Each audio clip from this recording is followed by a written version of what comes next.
Hey, Kevin here, and I just thought I'd do another video on processing your own meat at home to save money. The other day I went out and picked up a boneless top sirloin. This is a whole top sirloin roast, and I think everybody's pretty familiar with top sirloin. If you haven't been to the Sizzler or Bonanza or one of these other little middle ground steak places, although you can get top sirloin in a lot of restaurants.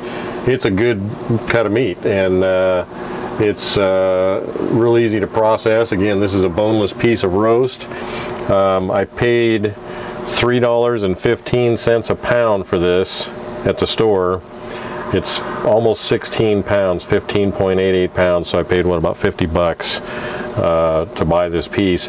There's a lot of steak here, and there's a lot of other cuts that you can work off of this from the trim and so forth. You can make kebabs out of this, you can make stir fry, you can make stew meat, but it really makes a nice steak. And so that's what we're going to do, is process as many steaks as we can out of this piece of meat, and then we'll use the trim ups to work up something else so that we're not wasting any of that and getting to use it too. So I'm going to go ahead, it's in a cryo back, which is a real tough piece of plastic, and it can sit in this thing for easy 30 days after purchase.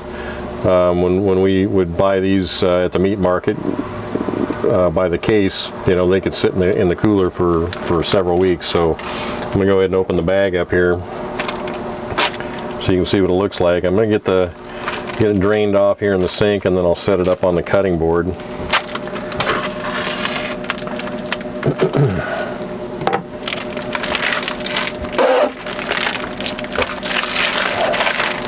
Just going to get that out of the way. So it's got a fat cap on it, the back side here, and depending on what your preference is, you can trim that down or you can leave it on. We're going to trim up a little bit of this miscellaneous fat and felt off of here.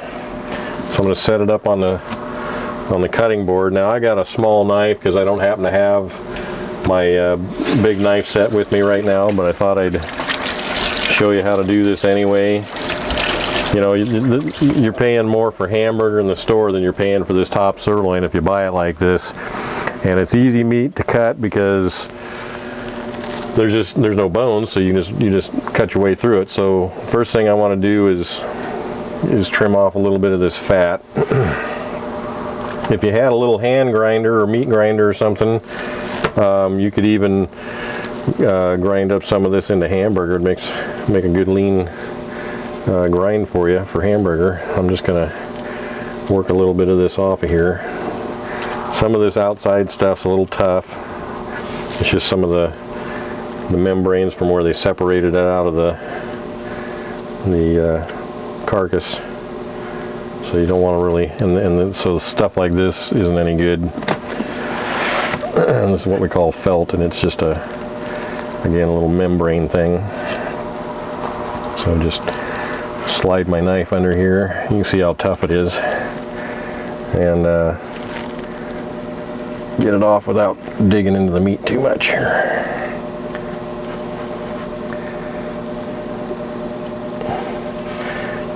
Of course, watch your fingers. I've done this for, I don't know, over 25 years, and still have all of mine so far. Okay, a little bit of that there. So we're looking to work on the grain here, and first thing I want to do is I'm just going to split it in half.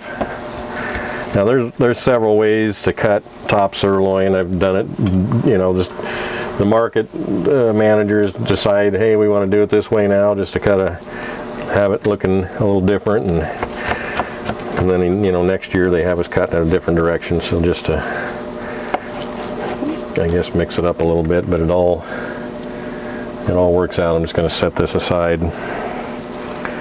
So I got a nice, you can see it's got a nice marble to it.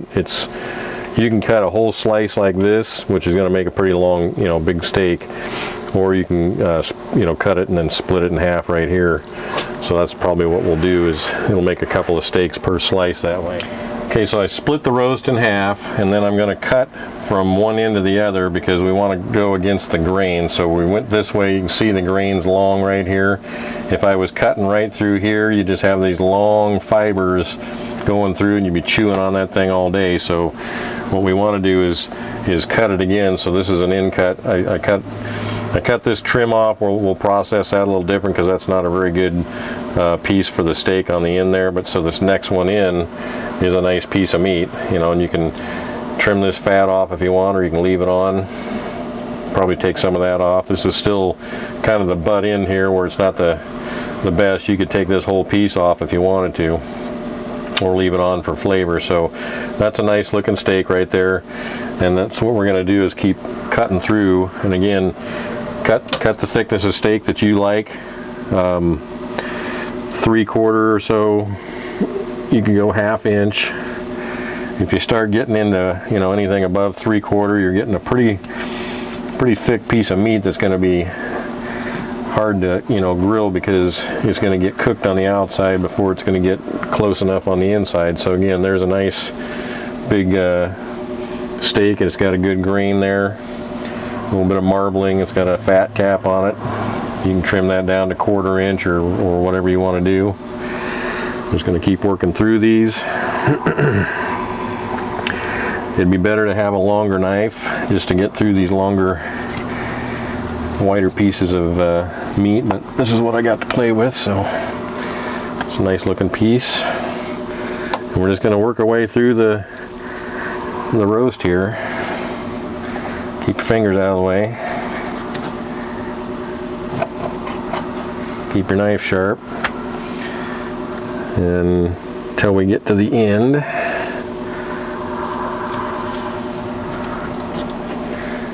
And you want to keep your, you know, thickness of your meat even all the way across, because again, when you're grilling, if you've got a thin end and a thick end, you're going to have a burnt piece of meat on one end and a, you know, something that's probably going to be a little better at the other end. But you really can't goof these up. We're talking more about pretty here. It all tastes the same, so don't be afraid to, you know, cut into them. Okay, so now we're getting down to this bit here that's going to be difficult to cut without getting yourself on the finger. So you know, you can roast these whole too. It's not a bad piece of meat any way you cut it. So we're going to go ahead and peel this off of the fat cap here. Now I can make this has got a kind of a gristly tail end here, so we're just going to set that out of here. If you were grinding, you could do that into some hamburger. So now what do you want to do with this? You can do a lot of things. You can cut it real thin for fajita or stir fry meat. You can cube it up, make stew meat out of it. You can cube it real big like this and turn it into some kebab meat, maybe like that, or smaller if you want to use it for stew meat. It'll be good in the chili. I'm just going to do a little thin slice in here. This can be some stir fry or some fajita, anything you want to do with that. So that's kind of what we're going to do with the tail. So we got a nice stack of steaks. You're going to do the same thing with this piece over here. We got a couple of ugly ends like this that we faced off just to get a straighter cut. And again, you can play around with that. This could be a nice bunch of fajita meat, or you can, you know, it's a little thinner, so it's not really going to make really good for cube or you know, cubes for stew meat or something. I can get some of this out of my way here, but you kind of get the idea. So, you know, you want to cross cut this against the grain when you're working it. So just take and work it like this, and you can save this up for whenever you want to throw it together with some veggies and make a little stir fry, or some onions and peppers and turn it into fajita meat steak. You can throw it on the grill. So that's kind of what we're playing here. But we've kind of crossed that grain of the meat twice, once this way and once that way, so that we had something that we can, you know, that's going to be tender, and you can chew it. So that's kind of the idea.